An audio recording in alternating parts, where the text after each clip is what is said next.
بسم اللہ الرحمن الرحیم۔ 15 جنوری کے انتخابات میں عوام نے جس طرح جماعت اسلامی کو کراچی میں بھرپور مینڈیٹ دیا، اس کے تحفظ کے حوالے سے اور اس پر عمل درآمد کے حوالے سے خاصی حساسیت لوگوں میں نظر آتی ہے، اور اس حوالے سے مستقل کچھ چیزیں ایسی آ رہی ہیں کہ جس میں ابہام بھی پیدا ہو جاتا ہے اور اس کی وضاحت ضروری ہے۔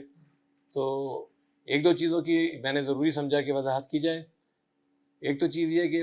15 جنوری کے انتخابات کے بعد کچھ مراحل ہیں قانونی جن کو مکمل ہونا چاہیے، اس کے بغیر جو ہے معاملہ آگے نہیں بڑھتا، اور میئر کا انتخاب ہو یا یونین کونسل وغیرہ ہوں تو اس میں کچھ چیزیں تو ایسی ہیں کہ جیسے ریزرو سیٹس ہیں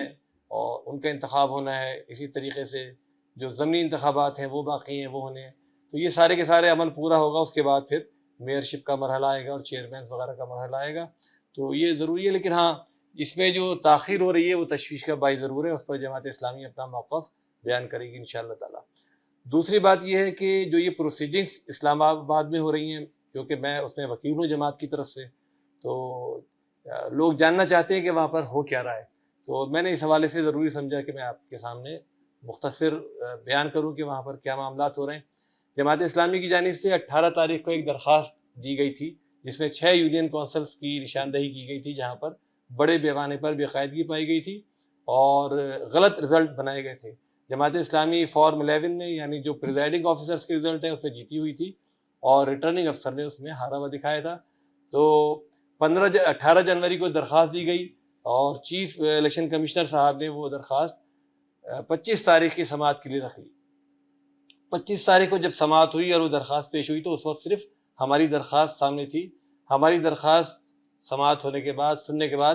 چیف الیکشن کمشنر صاحب نے حکم جاری کیا کہ تمام آروز جو اس میں متعلقہ ہیں وہ ریکارڈ لے کر آ جائیں اور رپورٹس پیش کریں۔ اس کے بعد دوسری سماعت 2 فروری کی طے ہوئی تھی۔ 2 فروری کو یہ سارے آروز وہاں پر پہنچے تھے اور ڈی آروز بھی پہنچے تھے، جس پہ ڈپٹی کمشنر پورا کا پورا اسٹاف تھا،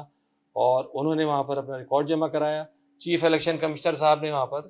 واضح طور پر ان سے کہا تھا کہ جہاں بے قاعدگی پائے گی تو وہاں پر ہم ان کو ایک مثالی سزا دیں گے کراچی کے اندر ان لوگوں کو جنہوں نے بے قاعدگی کی ہوگی۔ تو اس دن ہم نے اس ریکارڈ کو حاصل کیا جو ڈی آر اوز نے اور آر اوز نے جمع کرایا تھا، اس کو ظاہر ہے ہمیں کمپیئر کرنا تھا اپنے ریکارڈ سے، اور اس کو ہم نے اپنے ریکارڈ سے کمپیئر کیا، اور پھر سماعت جو ہے آج یعنی 7 فروری کے لیے متعین ہوئی تھی۔ آج 7 فروری کو ہم نے اس ریکارڈ کو پڑھنے کے بعد وہاں پر